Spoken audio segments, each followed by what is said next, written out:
Filosofía e ilustración en Simón Bolívar. Tal vez algunos se sorprendan un poco, ¿no? Que estudiemos las ideas filosóficas del libertador de América del Sur, Simón Bolívar. ¿Por qué? Bueno, porque primero, los grandes hombres, cuando son objeto de múltiples valoraciones, ¿no? No pueden escapar a veces de convertirse en víctimas de muchas tergiversaciones, yo diría, colosales, ¿no? A veces hiperbolizaciones, a veces divinizaciones, ¿no? Nosotros no pretendemos el análisis que vamos a hacer en este video presentar a Bolívar como un filósofo, no es un filósofo, pero es un hombre que tuvo profundas reflexiones filosóficas y además que las vertió directamente en su humanismo práctico, revolucionario y como independentista. Por eso yo diría que en proporción directa, ¿no?, a la magnitud de la personalidad histórica de que se trate, a veces se hace daño, ¿no?, al subestimar o sobreestimar las potencialidades, en este caso, de una personalidad como la de Bolívar, ¿no? Yo creo que ningún analista, ¿no?, puede escapar siempre a veces a la tentación de presentar una visión algo parcializada, ¿no? Mm, por la óptica profesional. Tal vez a Bolívar lo quieren presentar como jurista, porque él fue abogado, ¿no? Entonces a veces hay textos sobre Bolívar, abogado, bueno, está bien. O pueden presentarlo desde el punto de vista, no sé, literario, de otras perspectivas, ¿no? También los hay con estudios de Bolívar filósofo, ¿no? En la bibliografía existe, ¿no? Ahora, o genio militar, todas esas cosas, y en cierta medida todas tienen un poco de razón. Pero en este caso nosotros lo que vamos a tratar de ubicar a Bolívar dentro de la filosofía de la ilustración latinoamericana como un no simple receptor, no simple heredero, porque además Bolívar se forma en ese pensamiento ilustrado, ¿no? Bajo la influencia de dos grandes maestros, que fueron, bueno, Manuel Simón Rodríguez por un lado y Andrés Bello por el otro, ¿no? Pero también Miguel José Sanz, uno menos conocido, pero los tres desde niño, ¿no?, formaron en Bolívar un pensamiento emancipador, un pensamiento liberal, un pensamiento abierto a la ciencia, a la cultura y con reticencia respecto a la escolástica, no a la religión, a la escolástica, sino al pensamiento dogmático, ¿no?, y a la filosofía de corte, ¿no?, especulativo. Pero además, no hay que olvidar que Bolívar sí se forma ahí, en Venezuela, en esa época, pero luego Bolívar va a España a estudiar y luego en Francia. Entonces Bolívar recoge en Francia y en España, y además luego viajó por Italia, entonces las ideas, ¿no? Aparte de que Bolívar era un hombre muy interesado en los temas de la filosofía, ¿no? Y hay notas de que tiene sus libros, por ejemplo, son impresionantes, ¿no? La cantidad de libros, ¿no?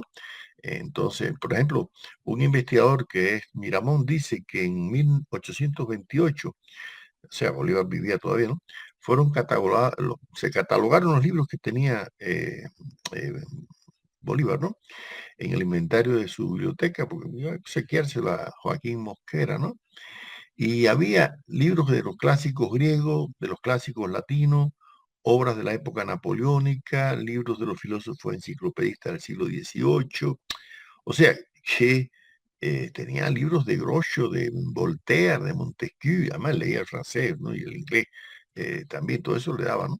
Entonces, por eso una vez un periodista francés se cuestionó el conocimiento filosófico o la cultura general de Bolívar. Bueno, y Bolívar le mandó una carta, escuchen, le cito la carta, le dice: ciertamente que no aprendí ni la filosofía de Aristóteles, ni los códigos del crimen y del error, pero puede ser que Monsieur de Molin no haya estudiado tanto como yo. Escuchen a Locke, Condillac, Buffon, D'Alembert, Helvécio, Montesquieu, Mably, Philidor, Lalande, Rousseau, Roland, Bertot, y todos los clásicos de la antigüedad, y todos los clásicos modernos de España, Francia, Italia, y gran parte de los ingleses. Fin de la cita. Yo creo que es una bofetada muy grande, ¿no?, ese periodista que se cuestionó la cultura filosófica. Y no cabe duda, Bolívar, por ejemplo, andaba en su caballo, en la montura, traía en una alforja el contrato social de Rousseau, el francés. Siempre andaba con ella y siempre estaba. Por tanto, la influencia de Rousseau, ¿no? Que ustedes saben que es un hombre que inspiró el movimiento también jacobino en Francia, ¿no? Un hombre con el contrato social, del origen de la desigualdad entre los hombres por la propiedad privada, todo eso, ¿no? Entonces, ¿qué quiere esto decir? Que las ideas emancipadoras de Bolívar no eran el resultado simplemente de un capricho o de un espíritu aventurero, liberal. No, no, no, no, no. Es que estaban fundamentadas bien teóricamente, ¿no? Y en especial en el orden filosófico, ¿no? O sea, Bolívar es un producto de la ilustración, ¿no? Y además es un activo gestor también de ideas Bolívar, ¿no? Claro, él no llegó a escribir obras filosóficas, ni mucho menos, ¿no? Nada de eso, ni fue profesor de filosofía, ni nada de eso, ¿no? Pero la cantidad de cartas, de documentos, de proclamas, ¿no? Es un extraordinario tesoro, ¿no? De ideas filosóficas, ¿no? Hubo una edición de las obras completas de Bolívar en el año 49 en Cuba, en la editorial Lex. Es interesante que se hayan publicado primero esas obras en Cuba no que en Venezuela.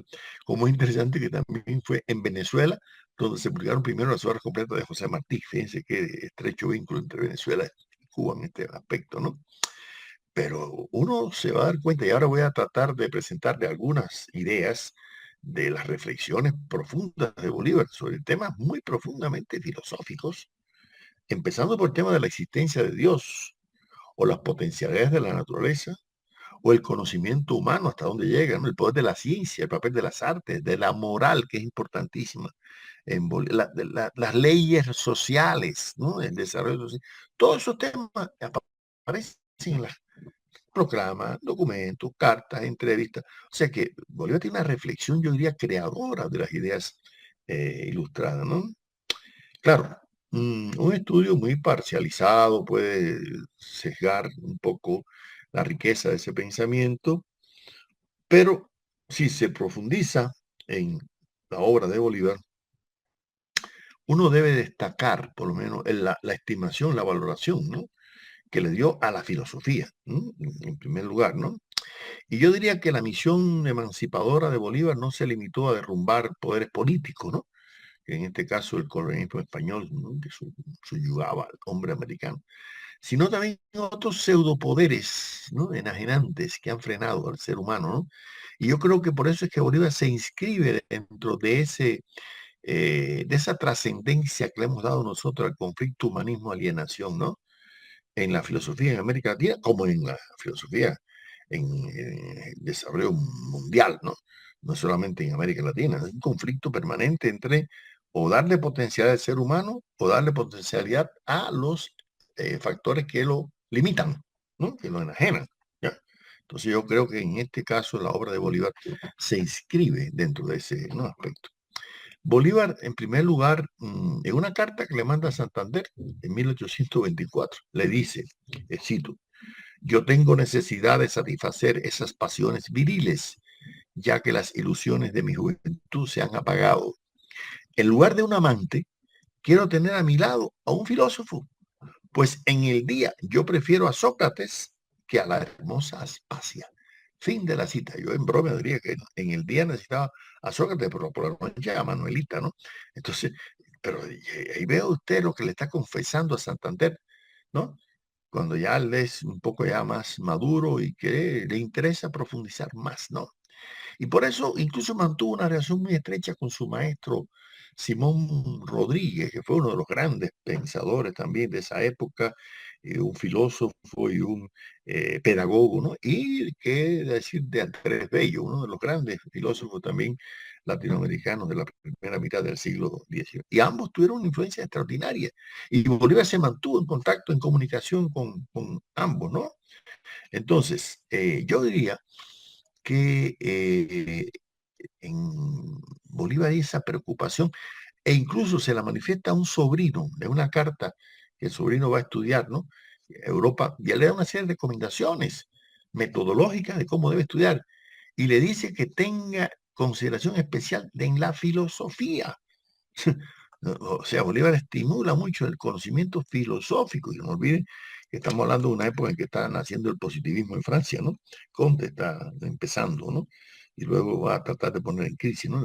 La filosofía, ¿no? Pero en otro momento, una carta de ese mismo año, de 1824, escuchen lo que dice, cito: mis tristezas vienen de mi filosofía, y yo soy más filósofo en la prosperidad que en el infortunio. Fin de la cita. ¿Esto qué quiere decir? Primero, que Bolívar tiene un realismo en sus análisis histórico, político, social, etcétera, pero claro que es un filósofo de la prosperidad, porque Bolívar tiene un optimismo epistemológico y un optimismo social extraordinario, ¿no? Y es interesante valorar este aspecto, yo diría, en esa crisis existencial que comienza Bolívar al final de su vida, que termina muy decepcionado, ¿no? Cuando él dijo, he arado en el mar, ¿no? Sobre todo cuando es expulsado aquí de Bogotá y se tiene que ir allá a Santa Marta con su tuberculosis ya casi moribundo, ¿no? Y lógicamente entra en una crisis de cierta medida, ¿no? Existencial, ¿no? Pero esa no fue la actitud permanente de Bolívar, al contrario. En Bolívar hay un voluntarismo y una decisión, ¿no? ¿No? Y una capacidad de análisis, ¿no?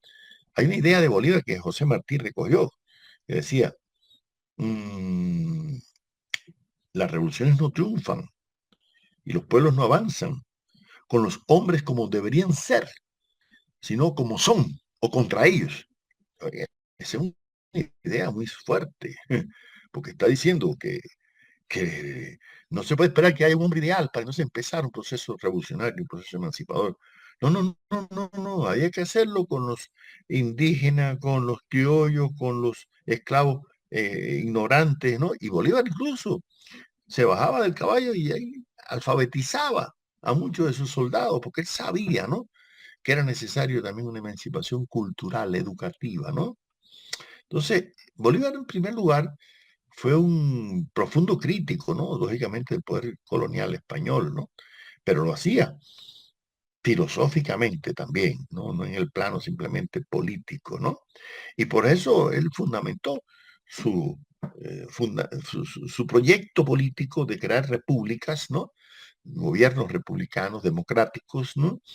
Para oponerse a la metafísica metropolista de los reyes españoles, ¿no? Decía, cito en una carta, eh, no, esto es en el discurso de Angostura, dice él, cito, los códigos que consultaban nuestros magistrados no eran los que podían enseñarle la ciencia práctica del gobierno, sino los que han formado ciertos buenos visionarios que, imaginándose repúblicas aéreas, han procurado alcanzar la perfección política, presuponiendo la perfectibilidad del linaje humano. Por manera que tuvimos filósofos por jefes, filantropía por legislación, dialéctica por táctica y sofistas por soldados. Con semejante subversión de principios y de cosas, el orden social se resintió extremadamente conmovido y desde luego corrió el Estado a pasos agigantados a una disolución universal que bien pronto se vio realizada. Fin de la cita. Esta cita tiene una importancia teórica y práctica muy grande, porque Bolívar está criticando, fíjense bien, ya no es solamente el poder político monárquico español, no. Está criticando en cierta forma también a la escolástica que había fundamentado, ¿no? El dominio del rey sobre el pueblo, ¿no es así? Y además esa metafísica especulativa, ¿no? Idealista, ¿no? Totalmente, ¿no? Y además, que hiperbolizaba algunas bondades, ¿no? Del hombre. Ya lo hemos visto en la reflexión antropológica, él nos dice que no ha de buscarse los hombres como deberían ser, sino como son o contra ellos, ¿no? Entonces yo creo que Bolívar situaba a la persona y en primer lugar él tenía una perspectiva autocrítica muy fuerte de sí mismo, ¿no? Se hacía su autoanálisis con bastante frecuencia con sus edecanes, con sus amigos, con sus colegas, ¿no? Y eso llevó a que su pensamiento se orientara hacia una praxis social y política fundamentada teóricamente, ¿no? Y crítica de aquellos sistemas políticos que argumentaban un poder ideal, ¿no? En el discurso de Angostura, el 19, dice Bolívar, cito, ya todos los seres que piensan han aprendido cuáles son los derechos del hombre y cuáles sus deberes, en qué consiste la excelencia de los gobiernos y en qué consisten sus vicios. Todos saben apreciar el valor intrínseco de las teorías especulativas de los filósofos y legisladores modernos. ¿Ven? Una crítica a la metafísica, una crítica a las teorías especulativas, una crítica a la escolástica. ¿Por qué? Porque la ilustración es eso. La ilustración es un pensamiento que va a someter a juicio crítico todo el pensamiento especulativo, metafísico, religioso, ¿no? Y va a cultivar la ciencia, la confianza en la razón, la confianza en la experiencia, la confianza en la tecnología, ¿no? Entonces, yo creo que cuando Bolívar criticaba los sistemas filosóficos anteriores, estaba criticando las bases teóricas de la dominación colonial, ¿no? Española. Y estaba criticando también los mecanismos de enajenación que han utilizado los poderes imperiales para someter, ¿no? A los pueblos, ¿no? Y en ese sentido yo creo que Bolívar estaba invocando la necesidad de enriquecer la condición humana, una condición humana que es contradictoria, que no es ni buena ni mala, como diría, ¿no? Es una, todo depende de lo que se haga de él, ¿no? Del hombre, el ser humano, porque en el ser humano hay elementos muy favorables y elementos muy, también muy negativos, ¿no? Pero en esencia yo creo que Bolívar sintetiza ese pensamiento ilustrado, ese pensamiento democrático y liberal que está surgiendo, ¿no? En Europa y en América y que prepara el proceso independentista, ¿no? Javier Ocampo López, que es un destacadísimo historiador colombiano, presidente de la Academia de Historia de Boyacá, en un análisis al respecto dice: la ideología del demoliberalismo surgió en el movimiento cultural y sociopolítico de la Ilustración del siglo XVIII, con las ideas de soberanía popular, democracia, igualdad, libertad, fraternidad, instituciones republicanas, liberalismo económico e independencia, las cuales influyeron para el cambio integral de las generaciones que organizaron los nuevos estados independientes. Esta ideología relacionada con las dos mentalidades colectivas, la tradicional y la moderna, con su visión del mundo y de la vida que tenían las gentes, las cuales se manifestaron en sus ideas, sentimientos, valores, creencias, tradiciones, usos y técnicas, que determinaron sus opiniones, actitudes, decisiones y conformación de grupos de presión y los primeros partidos políticos. La ideología del demoliberalismo con la mentalidad moderna se proyectó en el surgimiento de los partidos liberales en América. En la misma forma, la ideología del demoliberalismo con la mentalidad tradicional se proyectó en el surgimiento de los partidos conservadores en América. Fin de la cita. Hago la lectura de este párrafo por una razón. Bolívar indudablemente era un hombre liberal. Eso que no quepa la menor duda. Era masón. Primero, eso es importante. ¿Mm? Pero es que aquí en Colombia el Partido Conservador ha presentado a Bolívar como el ideólogo del conservadurismo. Después vamos a leer una carta que está en la carta de Jamaica, una frase de Bolívar que se la repite a ver si esto es un pensamiento conservador. Se ataca a Bolívar porque en 1821, allá en Bolivia, el país que puso su nombre por Bolívar, él ayudó a crear la constitución como jurista que era, ¿no?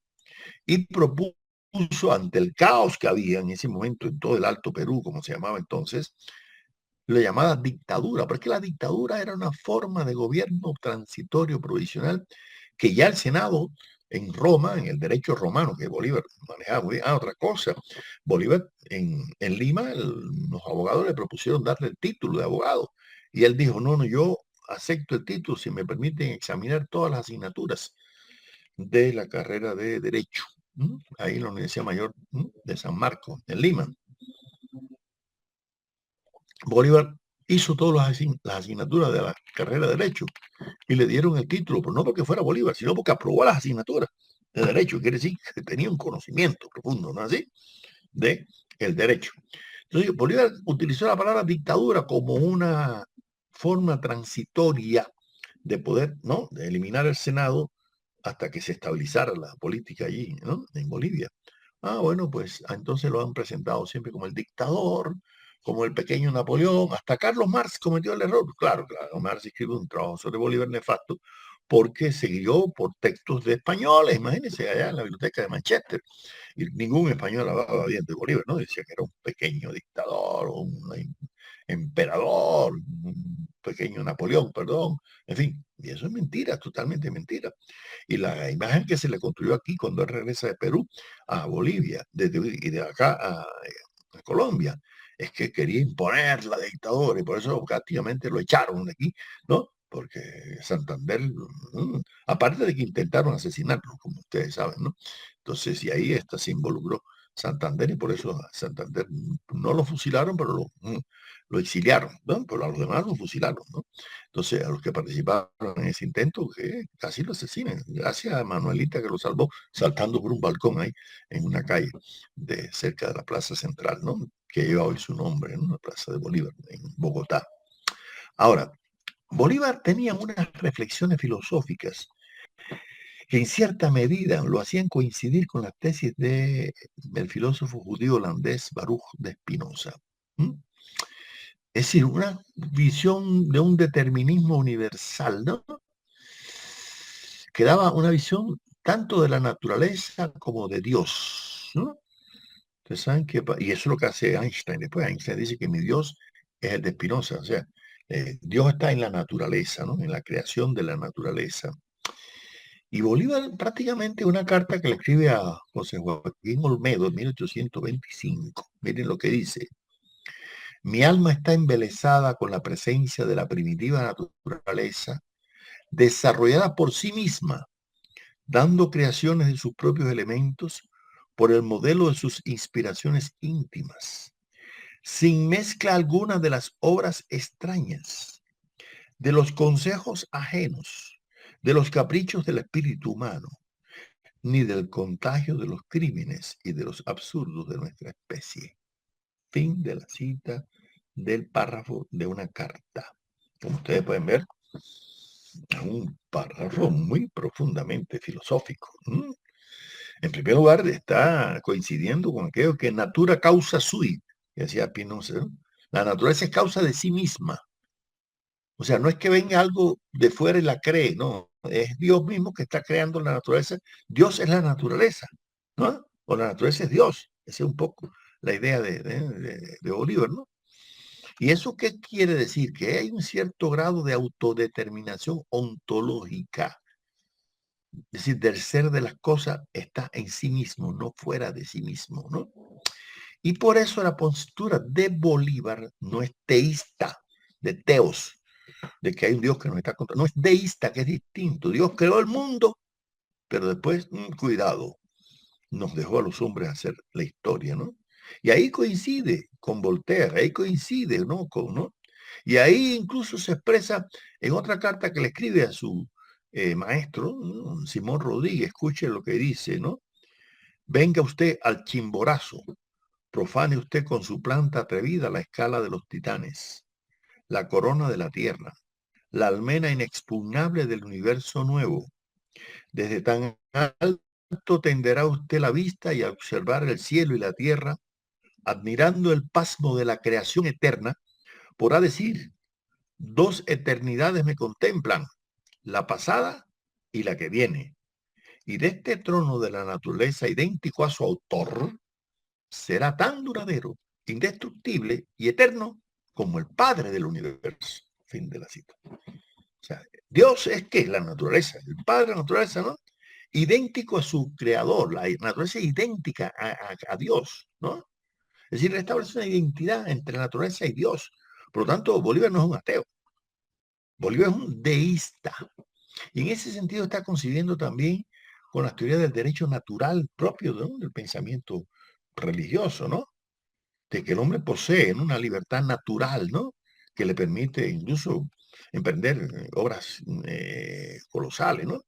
Y yo creo que en eso hay bastante de una postura de Bolívar en que hay una radicalización gradual, ¿no? De su pensamiento ilustrado. Por eso Isabel Monal, esta filósofa cubana que me auxilió en mis primeras investigaciones en Cuba, le ha llamado a esto reformismo electivo. Es un reformismo que va mejorando en el humanismo de los filósofos, y ya vimos a los jesuitas mexicanos, Clavijero, Alegre, que tienen también posturas parecidas, y eran sacerdotes, no eran laicos, ¿no? Pero Arturo Andrés Roy, este filósofo argentino que estudió muy bien también la ilustración, en Argentina, en Ecuador, en México, decía, cito, nuestra ilustración, por lo menos en su primera etapa, no hizo profesión violenta de antiescolasticismo. La escolástica coetánea con el humanismo ilustrado fue decididamente ecléctica y modernizante. Pues claro que tiene que haber, fin de la cita, claro que tiene que haber una transición, ¿no?, entre la filosofía escolástica que había dominado siglos y la filosofía moderna que están haciendo, ¿no es así, no? Entonces, por lo tanto, en Bolívar hay una evolución, y eso lo ha estudiado muchos historiadores, ¿no? Porque, por ejemplo, Jaime Jaramillo Uribe, que fue un estudiador de las ideas aquí en Colombia, al referirse a eso decía que el pensamiento ilustrado europeo no era, por lo tanto, cito, no era, por lo tanto, absolutamente necesario el contacto con las corrientes del pensamiento francés e inglés del siglo XVIII para que se divulgase entre las últimas generaciones neogranadinas de la época colonial las ideas de la soberanía popular, del poder limitado por las normas jurídicas y de libre elección de los gobernantes por el pueblo, porque esas ideas eran patrimonio común del pensamiento escolástico español y de la Escuela del Derecho Natural, ambos estudiados en las universidades coloniales desde el siglo XVII. Fin de la cita. Es decir, que en el seno de aquella escolástica antropologizada que ya vimos en videos anteriores, empezaba bueno, el tema de la soberanía popular lo retoma Tomás de Aquino. ¿De quién? De allá de Epicuro. O sea, soberanía popular quiere decir que el pueblo puede decidir si mantiene el rey o lo quita. Esa es la teoría, ¿no?, de la soberanía. O sea, que el verdadero soberano es el pueblo, no el rey, ¿no? El primer soberano, Dios, bueno, después el segundo, rey, después el tercero, el pueblo. Pero el pueblo es que decide, no sobre Dios, sino sobre el rey, ¿no? Entonces, ¿esto qué quiere decir? Que todas estas formulaciones van a tener una incidencia grande en el pensamiento filosófico político también de Bolívar, ¿no?, y ético, pues, ¿no? Porque en este caso Bolívar pretende no, digamos, elaboraciones metafísicas, ni mucho menos, ¿no?, de la relación del hombre con la naturaleza. Pero aunque él reconoce que en la naturaleza hay leyes inexorables que se cumplen, pero también hay una dosis de voluntarismo en Bolívar importante, del lado activo del sujeto, del hombre en la acción sobre la naturaleza. Y eso se demuestra cuando un terremoto en 1812 le destruyó su ejército, un terremoto enorme en Caracas y en otras ciudades venezolanas, ¿no? ¿Y qué dijo Bolívar? Cito, si se opone la naturaleza, lucharemos contra ella y la haremos que obedezca. ¿Eh? ¿Qué quiere esto decir? Es todo lo contrario, un fatalismo, aceptar que todas las cosas ya, porque la naturaleza quiso esto. No, no, no, no. El hombre puede enfrentarse, ¿no?, a la naturaleza. El hombre tiene posibilidades, ¿no?, de realizar, ¿no? Y por eso, cuando hay algo que es necesario, él le dice a Santander en una carta, la necesidad no conoce leyes, ¿eh? O sea, cuando hay necesidad de cambiar, ¿no?, las cosas, pues se modifican, ¿no? Pero además, Bolívar tenía una idea muy naturalista. Claro, Bolívar vivió un tiempo en Francia, en una época que estaba de moda las teorías de la llamada ideología, ¿no?, de Stud de Tracy y de Cabanilles y otros médicos, que decían que las ideas eran secreción del cerebro. Imagínense, igual que la bilis la segrega el hígado, la orina, los riñones, etcétera, ¿no? Entonces, esa idea incluyeron en Bolívar, ¿no? Y en unos diálogos que tiene Bolívar con su edecán allá, y que están plasmadas en el llamado Diario de Bucaramanga, mientras Bolívar esperaba aquella asamblea, ¿no?, de Cúcuta, para que se decidiera por fin qué iba a ser el sistema político, ¿no?, acá en América Latina. Escuchen lo que le comentó Bolívar a su edecán. Cito, una cita un poco larga, pero muy sustanciosa. No gusto entrar en metafísicas que descansan sobre bases falsas. Me basta saber y estar convencido de que el alma tiene la facultad de sentir, es decir, de recibir las impresiones de nuestros sentimientos, pero que no tiene la facultad de pensar, porque yo no admito las ideas innatas. El hombre tiene un cuerpo material y una inteligencia representada por el cerebro, igualmente material. Y según el estado actual de la ciencia, no se considera a la inteligencia sino como una secreción del cerebro. Llámese pues a este producto alma, inteligencia, espíritu, poco importa, ni vale la pena disputar sobre ello. Para mí, la vida no es otra cosa sino el resultado de la unión de dos principios, a saber, el de la contractibilidad, que es una facultad del cuerpo material, y de la sensibilidad, que es una facultad del cerebro o de la inteligencia. Cesa la vida cuando cesa aquella unión. El cerebro muere con el cuerpo y muerto el cerebro, no hay más secreción de inteligencia. Deduzca de ahí cuáles serán mis opiniones en materia de Liceo y de Fánaro o de Tártaro. Y mis ideas son las ficciones sagradas que preocupan tanto a los mortales. Imagínese usted. Cuando él le dijo eso, ¿eh? Le dijo el edecán, pero Libertador, ¿cómo usted va a plantear eso aquí? Que todo el mundo cree en la vida en ultratumba, la vida celestial, en el cielo, la vida más allá. Escuchen la respuesta que le dio cuando le dijo Perú de la Cruz a eso a Bolívar. El tiempo, amigo mío, la instrucción, las despreocupaciones que vienen con ella y una cierta disposición en la inteligencia irán poco a poco iniciando a mis paisanos en las cosas naturales, quitándole aquellas ideas y gustos por las sobrenaturales. Fin de la cita. ¿Qué quieres tú decir? Bueno, que Bolívar está influido primero en gran parte por el materialismo francés, ¿no? Aquel de Diderot, Lametrie, de Holba, de Helvesio, pero sobre todo también de este pensamiento ya no del materialismo francés, sino del materialismo vulgar, llamado después por Engels así. Ese que piensa que el cerebro es una función. Y por eso él dice, no acepto el pensar, porque está criticando las ideas innatas de Renato Descartes, ¿no?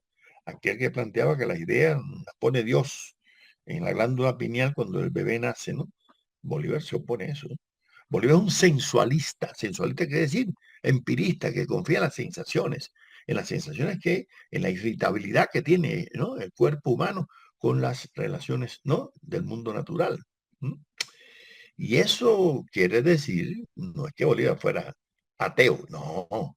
Lo único que no quería en la vida, más allá de la vida esta material, ¿no? Y no es que se opusiera a la religión, no. Ah, pero sí se oponía al clericalismo, es otra cosa. Es otra cosa, ¿no? Al poder de los curas y de la iglesia. Eso, como masón que era, ¿no? En última instancia, ¿no? Yo creo que es importante analizar estas ideas tan profundas porque todo indica que Bolívar filósofo, incluso lo dice, no gusto entrar en metafísicas extrañas, ¿eh? No le interesa la escolástica, no le interesa esas filosofías que ya estaban de moda, como la de Leibniz u otras filosofías especulativas, ¿no? Lo que le interesaba a él era métodos de emancipación espiritual, ¿no? De desalienación, de humanismo práctico, ¿no es así? ¿Para qué? Para preparar el humanismo político que vendría con los procesos, ¿no? Independentistas. Y ahora voy a leerte un fragmento de la Carta de Jamaica de 1815. Yo siempre digo que un latinoamericano que no haya leído esa carta tiene una gran falencia, igual que el texto de Nuestra América, ¿no? De José Martí. Pero aquí está el núcleo de ese voluntarismo y de esa idea de Bolívar como profundamente liberal, como hemos sostenido. Escuche, dice Bolívar. Seguramente la unión es la que nos falta para comprender la obra de nuestra regeneración. Sin embargo, nuestra división no es extraña, porque tal es el distintivo de las guerras civiles, formadas generalmente entre dos partidos, conservadores y reformadores.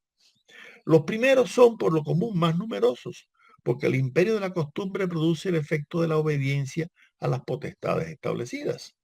Los últimos son siempre menos numerosos. Aunque más vehementes e ilustrados, de este modo la masa física se equilibra con la fuerza moral y la contienda se prolonga haciendo sus resultados muy inciertos. Por fortuna, entre nosotros, la masa ha seguido a la inteligencia. Yo diré lo que puede ponernos en actitud de expulsar a los españoles y de fundar un gobierno libre. Es la unión, ciertamente, mas esta unión no nos vendrá por prodigios divinos, sino por efectos sensibles y esfuerzos bien dirigidos. Fin de la cita. Yo creo que más claro el agua. Cuando Bolívar está diciendo que primero los conservadores abundan más y que es la masa física, es la que se Bueno, el conservador lo que quiere es que se mantenga la propiedad, la familia, la religión, todo igualito, no cambie nada, ¿no? Y cuando Bolívar habla de reformadores, ¿a quién se refiere? A los independentistas, a los revolucionarios, a los que quieren cambiar todo, ¿no es así? Ah, que abundan más los conservadores que los reformadores, sí, pero fíjense, dice él, al final, por suerte la masa física, los conservadores se unieron a la fuerza moral, la fuerza moral son los liberales, además más vehementes, claro, porque el liberal, en este caso, o el revolucionario, o él tiene que ser más idealista en el sentido de pensar en algo que no existe. El conservador no tiene que generar nada nuevo en el pensamiento, mantiene lo que ya existe, pero el ilustrado liberal no, tiene que generar un modelo de sociedad perfecta, que es lo que le pasa al socialismo también. Después vamos a ver eso más adelante, ¿no? El socialismo quiere crear una sociedad que no existe. Entonces, no es lo mismo que el capitalismo. El capitalismo se reproduce solo y siempre se mantiene y se vuelve a reproducir. Pero el socialismo no hay ensayos como el soviético y fracasa y otro el chino que no sé qué pasa, o el coreano, o el vietnamita, o el cubano. Son distintos intentos de crear una sociedad más humana, más justa, ¿no? Ah, lo que pasa es que nadie tiene la varita mágica para saber cuál es la verdadera sociedad, ¿no? Socialista superior. Bueno, pues lo mismo está pasando con Bolívar en esa época. Bolívar quiere crear una sociedad republicana, ¿no? Democrática, ¿no? Y para eso él confía en que en la fuerza moral, dice él, la masa física se equilibra con la fuerza moral, ¿no? O sea, ¿qué quiere esto decir? Y por eso Chávez, allá en Venezuela, creó también el poder de la fuerza moral, ¿no? Además, Bolívar estaba convencido, y lo cito, el pueblo que ama su independencia por fin la logra. Y otra cosa importante, Bolívar, claro que fue un luchador, un militar, un estratega, etcétera, bien, y acudió a la violencia revolucionaria como expresión superior para obtener, ¿no?, la guerra justa, etcétera. Pero no quiere decir que Bolívar sea un guerrerista, no, al contrario. Si él decía que a él lo acusaban de pasomanía, ¿no? Pasomanía quiere decir de culto a la paz. Bolívar quería una paz, pero una paz justa, una paz justicia social, porque es que todos estos independentistas nuestros no querían simplemente liberarse políticamente de España. Querían que se liberaran los esclavos, querían que se eliminara la servidumbre de los indígenas, querían que se dignificara a los criollos, ¿no es así? Entonces, por lo tanto, Bolívar lo que está tratando es de crear una sociedad más justa. En 1819 dice Bolívar, escuche, observaréis muchos sistemas de manejar hombres, mas todos para oprimirlos.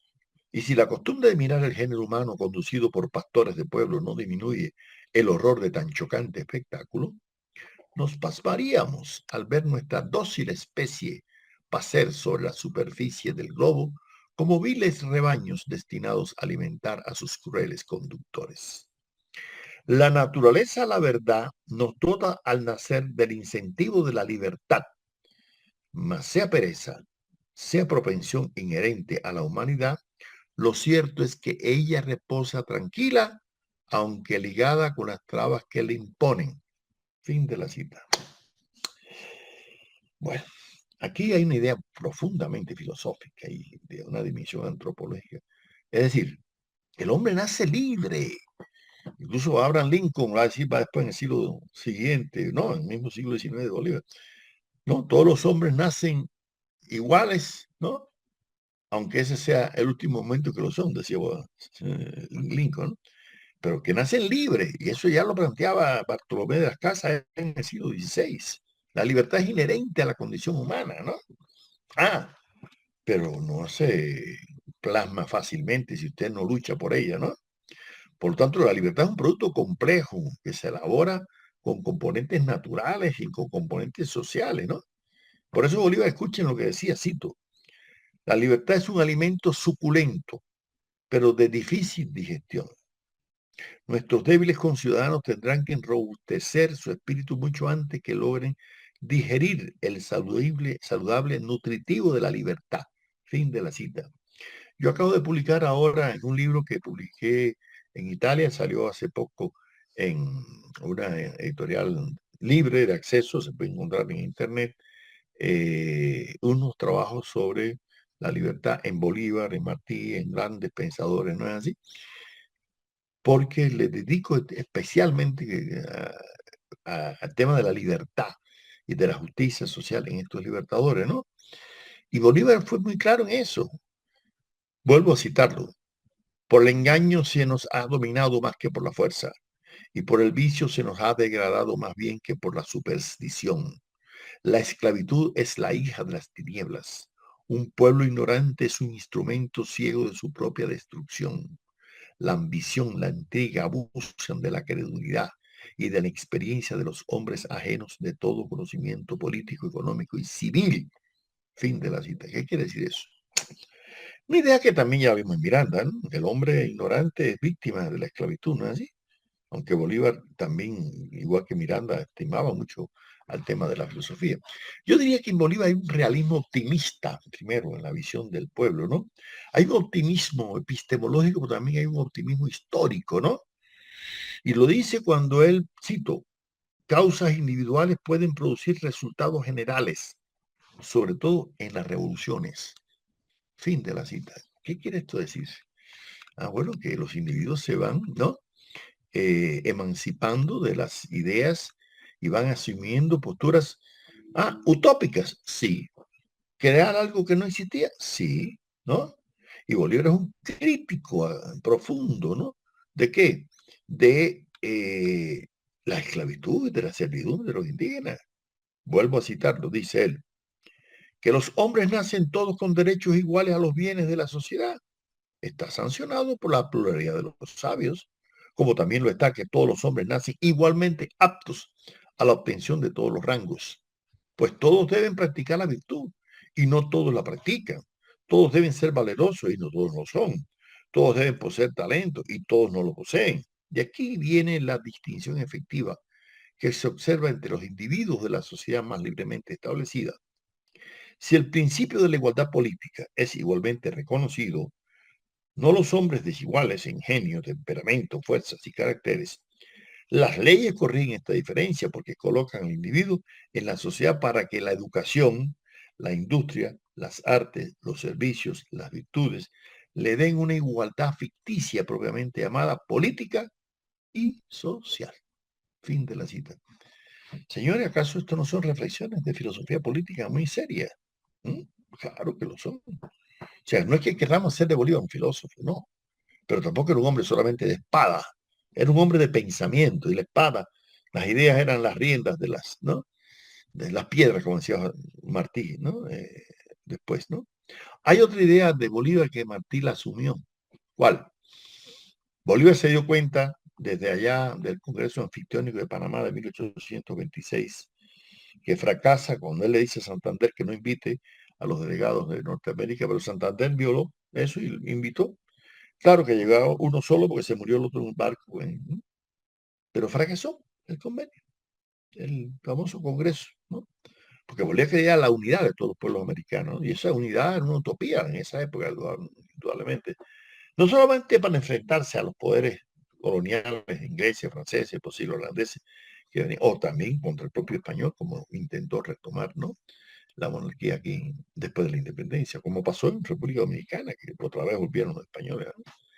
No, es que Bolívar estaba convencido, ¿sí?, de que había que generar todo un pensamiento en la educación, en las instituciones, ¿no? En las universidades, en las escuelas, que había que hacer una revolución moral, como decían, ¿no? Una revolución educativa, ¿no? Para generar, ¿no? Una nueva actitud, sobre todo en los latinoamericanos, que para Bolívar, él decía, no somos ni negros, ni indios, ni blancos, somos una mezcla, un pequeño género humano, va a decir él, ¿no? En esa idea de la unidad, ¿no? Y por eso todo el pensamiento de Bolívar es un pensamiento emancipador, ¿no?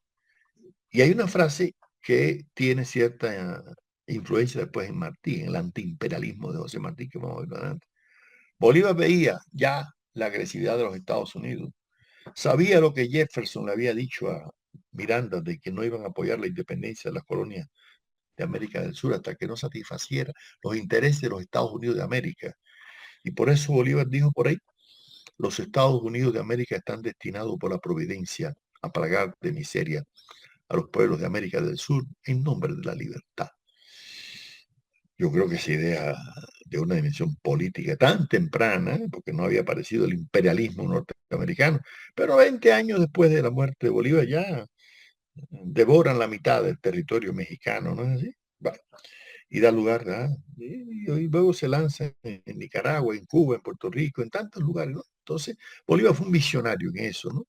Yo creo que las ideas ilustradas de Bolívar, todo el pensamiento filosófico de Bolívar, que claro, tuvo una dimensión política, pero también cosmológica, antropológica, ética, porque para él la ética es vital.